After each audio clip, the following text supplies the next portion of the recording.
Happy Tuesday, boys and girls and children from all over the place, and welcome to yet another episode of Montez at Midday. I'm your host, Dre Montez. How everyone doing today? Shout out to the people, by the people, of the people, and for the people, but we are in the building for sure. If it's your first time tuning in, thank you so much. Feel free to visit the website at www.dremontez.com for sure. Get that in for sure. Got high fives in the building, chest bump. Hug it out. There we go, kids. Got to get that in there. Got to get those hugs in there. There are very important to create the details of the day for sure. Getting those hugs in and out of the building. It's good people. If you are celebrating a birthday today, happy birthday to you. Shout out to my dude, Pat White. Happy birthday to you, my man. If you're celebrating an anniversary, happy anniversary to you. If you got the day off today, make sure you do something constructive. It is Giving Back Tuesday to charitable contributions, anything you feel like you want to give a need to. Today is the day that they're highlighting things like that in and around our community for sure. Happy birthday to my grandson, Jason. Happy birthday to you. My last count, I was informed I have 8 grandkids. I was last informed. Susan, make sure we do the math on that the right way. Make sure we do the math on that the right way. Gotta get the right math in there done for sure. Get the right math in there. All right, good people. This is my favorite time of the year for so many things. I like the way the weather is changing. I like the way people are taking notice and action to things. And I just like the way it's looking out for the next 2 to 3 months, just across the board for sure. NBA season with this playoff tournament. We'll see what my Lakers going to do. Last night, losing by 44 points. Largest loss in LeBron James's career for sure. What's happening, Mickey, my brother from the state of Washington? Good afternoon to you, sir. Thanks for tuning in as always. Appreciate it, appreciate it, appreciate it. And with baseball, the offseason, the winter meetings, the signings, the free agent pickups, there's a lot of things people are paying attention to, knowing and understanding what your team needs are, whether it's pitching, whether it's some big hitters that can come to your team, contribute right away. And then also that clubhouse leadership is much needed in baseball. We learned last year on how important it is having a bench coach as well as having some clubhouse leadership from your veteran ball players. So those are things we're paying attention to right now. College basketball season is here for sure. Women and men tonight, tomorrow night, and Thursday night, men's and women's college basketball. Going to see some interesting matchups. I'm going to pay attention to that for sure. But to start things off on today's show, we heard this a lot in school. We heard this in different terms and to break down a conversation or to even get through to a point of something. Do your homework. That's key. Doing your homework is key. I mean, homework is basically in school based on the information that you receive during the week, during the day, during that class, during the semester. That's your homework. But homework changes after we get out of college. It changes. It is completely on a different level of understanding when it says doing your homework. In doing your homework, when you try to get out in the work world, is understanding what you're about to get yourself into. The responsibility, the commitment, the rules and regulations, all of that goes into doing your homework. For instance, driving around the parking lot of a potential employer to check out the vehicles on the lot, to see what the money is like to you. Just drive around the parking lot. Talk to people that are in the industry. Familiar yourself with the product, the policies and procedures. Are you sure you about that life? Doing your homework is very, very key. You feel accomplished. It's also a teach back method because it's also a review of what you learned. It's also a look at, and you break it down to its purest form of what you're trying to get into to get a better understanding of it. The best way I can put that story to you, I have a story from back in the day. Had a good buddy of mine that lived in Charlotte, North Carolina, and was in the banking field. But he was so outside of the spectrum of thinking, the simplicity of the job, he took it a step further. He took a class to understand his job a little bit better. He was doing his homework. about his job, and it made him a better employer, better employee. And it made him feel good as a person accepting that pay. He felt guilty of the paycheck he was receiving. It's a true story. He was not feeling well. This went on for like a 3 or 4 month period. Then he finally broke it down to us on what the problem was. He didn't feel as though he did his homework the right way to understand his job and fulfill his position with his company as an employee. So this man took it upon himself to take a class that nobody told him to take so he can understand his job better. I applaud that. And I think if more of us do that, commit to that type of understanding of doing our homework, I think we'll get a better understanding and a better feeling about what we've gotten ourselves into, whether it's a job, maybe it's an investing opportunity, maybe it's a relationship. But when you do your homework, it makes you feel better. And I'm going to stay on that one right there, that relationship thing. I've recently noticed, I know several couples, including my own bloodline, that have been married at least 50 years. Outside of my bloodline, I know quite a few people that have been married over 30 years. I know quite a few people that have been in relationships, no marriage commitment, over 10 years. So when I hear this phrase in movies, on an early morning news segment, on conversations, you need to get somebody that gets you. And I think about these people. Not all of those people and numbers I just brought up to you has that phrase happily ever after. I know people don't sleep in the same bed, see each other maybe once a week, see each other 4 times a month. I know people that fit different categories on the relationship status, whether married or partners over 10 years. And that's somebody that gets you. It's not the sexual compatibility. It's not the fact they can wear your clothes, literally. Somebody that can actually fit your pants and your shoes. That's not what I mean by somebody that gets you. It's a universal, unspoken language that people that are in these situations, they have no idea about it. You ever been in the moment and don't know you're in the moment, but people kind of tell you, hey, the last time I saw you, you were in the moment. That's how I feel about people that have these type of understandings with the same sex or the opposite sex or with their partner, on understanding that phrase, somebody gets you. It doesn't mean the understand of putting up bullshit, lying, non-committal, bad financial decisions as a couple, as a unit, as a whole, constant arguing, not somebody that can argue back with you. That's not what I'm talking about. When you're in a relationship, relationships require what? Communication. And relationships require communication on both sides. You can hear, you can talk. You don't have to yell to communicate. I don't know why Hollywood, for some reason in the 70s and 80s and 90s, every time a couple got to a pivotal point in a relationship, according to the movies in Hollywood and television, you got to have the talk, and it didn't look good. It made it feel like you were in trouble. You did something wrong. And you're on the outside looking at this, not even to that point of a relationship you in, but based on Hollywood and television and the movies, they're trying to tell you, when you hear that phrase, we need to talk, that you should react this way.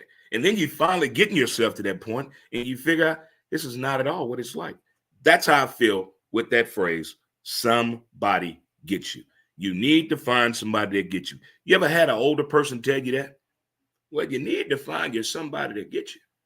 And you're in your mind like, wait a minute, what does that mean? Somebody that gets me. What more is this to get? I got to find somebody to get that, and I got to get them in order to get a relationship? That's overthinking the process. I think that term, somebody that gets you, is simplified in the first 90 days if you're over the age of 30. Under the age of 30, you're just going to fuck up a lot. Let's just call it what it is. You're not going to get this right at all. 18 to 25, you're going to do a lot of dumb shit. 30 to 35, you're going to think you're smarter than everybody. You don't know nothing. You don't learn your lesson until about 38, 39, 40. And then it all makes sense to you. But if you're at that age right now, to know better, to know the fire is hot, you put your hand in there. You know, if you don't wear a helmet on a scooter and you fall, you're going to damage yourself. You're at that age to understand that. You can understand this whole concept of somebody that gets you. If you just tuned in, welcome to another episode of Montez at Midday. I'm your boy, Dre Montez, and it is Tuesday. It's Talk Tuesday, and it's also Giving Back Wednesday. Before we go on a break here, our first break of the day, I heard this story, and it made me think about what's going on today for us. Charity contributions and just helping out people. If you're in position to help someone, what is the problem? Helping someone is always not to be going in your pocket, going to the bank, writing a check. That's not helping people all the time. Stop believing money helps everybody. But if you're in a position to help somebody, do it. But I heard this story. Small town guy. People saw him all the time. Hey, Ed, hit wave on his lawnmower. Did different jobs around the town. Didn't make too much of a fuss. Not that many people at his house. Didn't have a big family. Well, he passes away.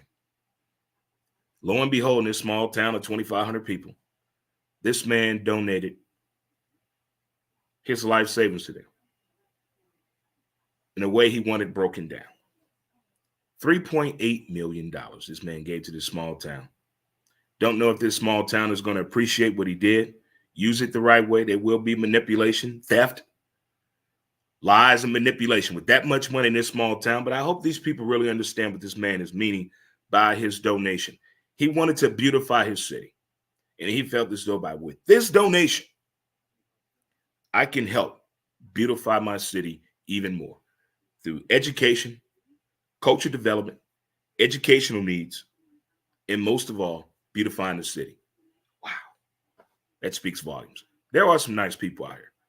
There are some teams out here trying to do something nice, but all it takes is one to spoil anything. All it takes is one. And all it takes is one to hear your story and to share your story for it to get out there to the right person. In that way, it gets the noise and the praise and the flowers that it needs. It is Talk Tuesday. I'm your boy, Dre Montez. I'm going to take a short break here, have a word from my sponsor, and come right back with more entertaining conversations with your boy, Dre Montez. Be right back. St. Louis, are you suffering from depression? Our advanced mental health treatments offer support to those facing depression. Supported by science and over 1 million treatments administered, a countless number of lives have been revitalized with our newfound healing process. Because your well-being matters, we have 2 convenient St. Louis locations dedicated to your transformative pursuit of mental wellness. We understand the importance of informed decisions. Research, discover, and take the first step toward a brighter tomorrow.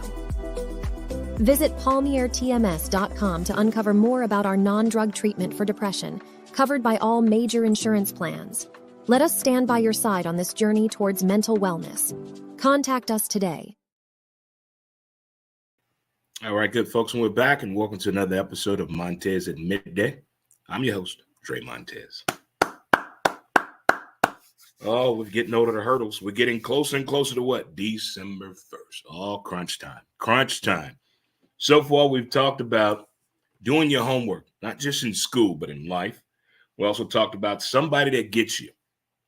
It's really deep. Finding that someone that really gets you. And also giving back. This is give back time right now here in the St. Louis area. I shared the story of this young man on the East Coast that passed away and donated his life savings of $3.8 million to his small town. That is right there what I'm talking about right there for sure. Keep it moving fast and factual. Last night at Monday Night Football, I think we were set back in time to 1930. What in the actual fuck was that? Did they forget how to throw the forward pass? That Justin Fields and what they did to him coaching, that can be fixed.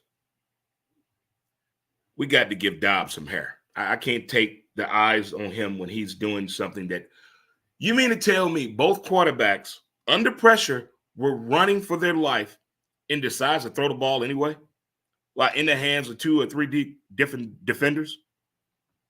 Who teaches that?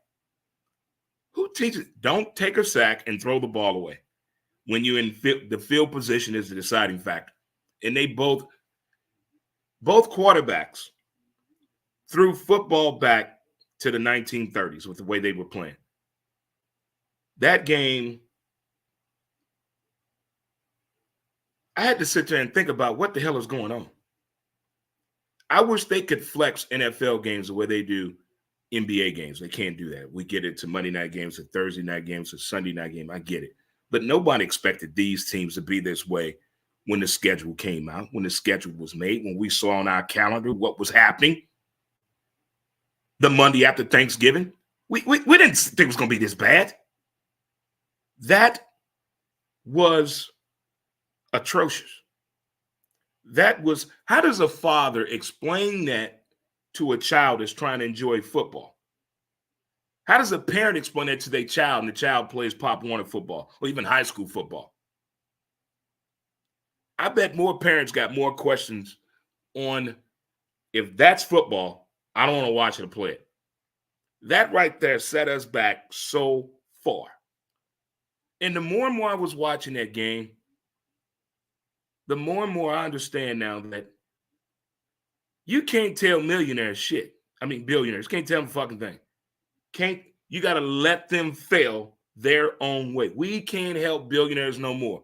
We're going to stop tweeting the teams to get this and draft that, go get that player. No, fuck that. Let's let the billionaires fail their way. You want to fail through this shit? Go ahead. Go right ahead. Go right ahead. We're going to sit back and watch you fail.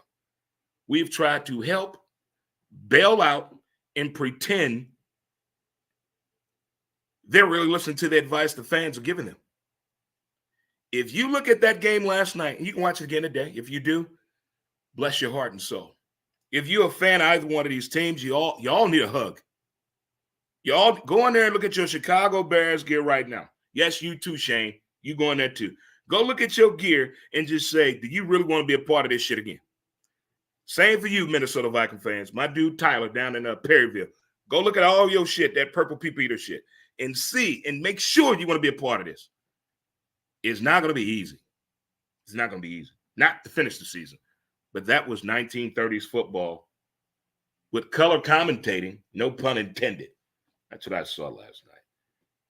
Also what I saw, and we've talked about this for the past few years, when you get tickets to a game, when you go to a game, I don't care where you're sitting at.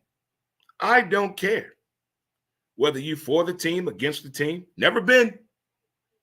There's going to be some yelling, there's going to be some clapping, there's going to be some cheering, there's going to be some booing. But when fans yelling and players are responding, we're going too far. We're going too far. I understand better than anybody being pissed off at a sporting event and you want to get some shit off your chest. And that person right there, I know how that feels. I know how it feels. I know how it feels. But the older we get, then you see the recording. You got to look at your child, your other half, and your job. Probably not in that order, but it's going to happen. I don't understand today, especially. 10 years ago, fuck yeah. 15 years ago, of course. 20, most definitely. But today, the way the cameras are set up, the way the Me Too movement, that motherfucker over there is going on, you pretty much have to understand the trash talk. Now, I love trash talk. It is one of the best forms of communication to me in the sporting world, in the competitive nature. I love it.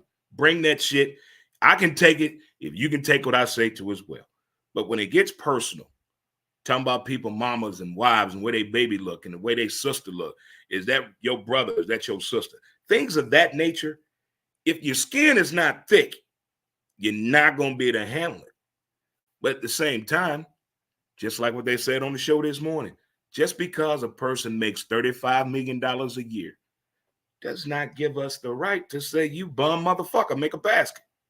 I get where you're coming from. I understand, but I'm seeing both sides of the equation, though. You learn more through 30 for 30 about when players get mad than anything. For instance, the malice at the palace. How many of you knew that homeboy grandmother died earlier that day? How many of you knew that? And then one of the players had the audacity to say something about his grandmama.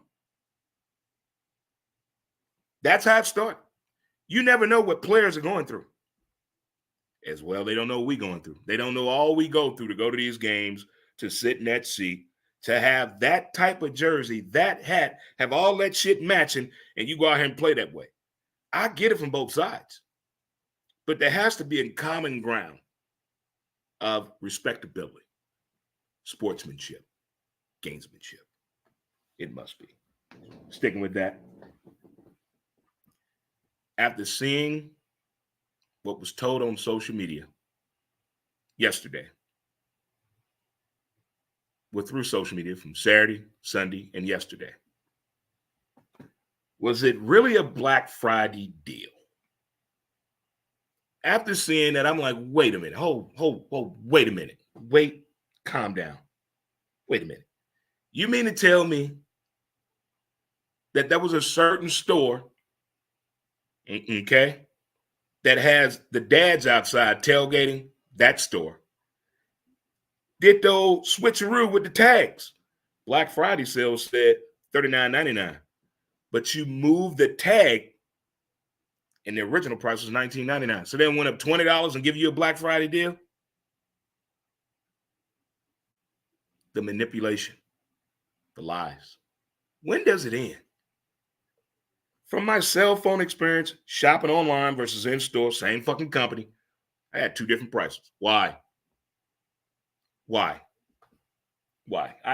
If I go to Quick Trip over here, a Quick Trip over there, the soda better be the same price. I don't think it's different prices. But because I choose to go online or go in the store, there's a huge price differential. I like the way they were interviewing the people out on the street about their shopping habits. What you deem to buy online, that's all up on you. What you deem to go in the store, it's all on you. To me, it's about the experience. I feel like a true customer when I go in the store. Online, I feel like a common thief. I don't know why. I've never gotten an order correctly right online. Go in the store, I have no issue. But online, it's always a fucking problem. There is an Inspector 12 in the store, not online. We done seen the people from videos that work at these online distribution centers. Do they look like they pay attention to the order? No. Do they look like they can read or write? No. They look like they just wear their earbuds, watch TikTok and make TikTok videos all day and just think that says 1, 2, 5, and they color coordinate every damn thing. But really, was Black Friday a real deal? I think it was a real hell of a bait and switch deal they put on us for sure. One more thing before we get out of here. Everyone tries to do this every year. Start over. Change up the scene. Wipe they friend list. Delete my list. I'm clearing up my social media. I'm joining a jam. I'm changing my hairstyle. I'm moving to another side of St. Louis. I'm leaving St. Louis. Everybody does something different around this time of the year. They make those statements, whether online or to you personally. Somehow or another, someone puts it out there into what? The universe. Well, this is one that I heard, and it makes a lot more sense to me. How about you do a holiday cleanse? You know what holiday cleanse is? Holiday cleanse for the people that shut down November 1st and don't come back out for shelter don't come back out into the earth, into us, until the week after Valentine's Day. They call that a holiday cleanse. They're staying away from people, working on themselves in more ways than one. They're getting better at something, learn a new hobby, a craft, or passion. And they're doing interesting things around their living area, whether it's a house, apartment, or roommate situation.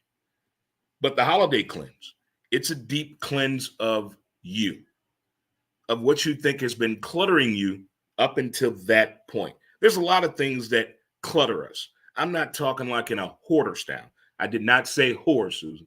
I said hoarder. Big difference in spelling.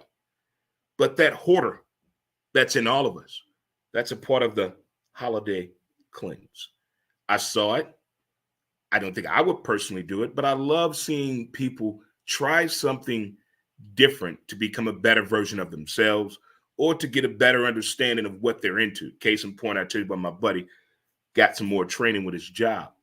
But the holiday cleanse, it's not a bad idea. It doesn't sound like a bad thing. You've done a health cleanse before. You've cleansed your house with some sage before you moved in. And everybody says they clean up their house really in a deep style when the holiday seasons, from the fall and the winter to the summer. They put their clothes away. They got to do that type of cleanse. But I think a holiday cleanse, by the way this show broke it down to me, it could be very spiritual. It can be very uplifting when you're doing that cleanse. That's what it's all supposed to be about. Anywho, anyway, for sure. What's up, Jim? What's going on? Hey, what's up, Becca? How you doing? You guys are tuning in here on the Book Face as well as X and the YouTube for sure. If you have not heard the latest podcast episode of Who's to Blame, the podcast, it is up on Spotify. And we also share the videos of our podcast as well every Wednesday. And it is up on our social media page on Facebook, Who's to Blame, as well as YouTube, Dre Montez, X or Twitter at W2B Dre Montez. And also just go to the website at www.dremontez.com. So we've covered all our bases today on today's show. We talked about doing your homework in life, not just in school and education. They're both important. Somebody that gets you relationship-wise, that fitting thing. Giving back, I told a story about the young man that passed away. They left $3.8 million to his hometown. And also fans yelling and players responding. We got to do a better job, folks. Was it really a Black Friday, sale-wise? And also, doing yourself a favor and doing a holiday cleanse. Well, boys and girls, children of all ages, mom, dad, sis, my brothers, and the Dre Six. And happy birthday again to my grandson, Jason. And my dude, Pat White. Soulard's own Pat White. Johnny Cash himself probably tells him happy birthday, some form or another. All right, folks, enjoy the rest of your day. Make your decision if you're getting a real tree, a fake tree, a Charlie Brown Christmas tree, or you're going to chop your own down, or you're just going to put up lights, or maybe a nice Christmas wreath. Do you have a fireplace? Are you going to utilize it this year? Do you like when Christmas carolers knock on your door or business? Or are you a Christmas caroler? Or are you just a Scrooge for the whole damn month of December? Time will tell, my friends. Time will tell. In the words of Denzel Washington. Well, folks, I want you to enjoy the rest of your day. Take advantage of the sun being out. But don't be fooled. You still need a damn jacket out there. You still need a jacket out there. Just keep that in mind. And my apologies to all football fans who actually had people over at their house last night, cooked food, and made the statement, come on over and watch my Bears, or come on over and watch my Vikes play. It was 1930 last night in the NFL. Sad day, Monday Night Football. So do yourself a favor, have a nice lunch, enjoy the rest of your day, and don't forget to appreciate the day, the details of the day as well. Until next time, meaning tomorrow, same time, same bat channel, 12 p.m. Central Standard Time on Wednesday. We'll see you tomorrow, and thanks again. Peace, and we out.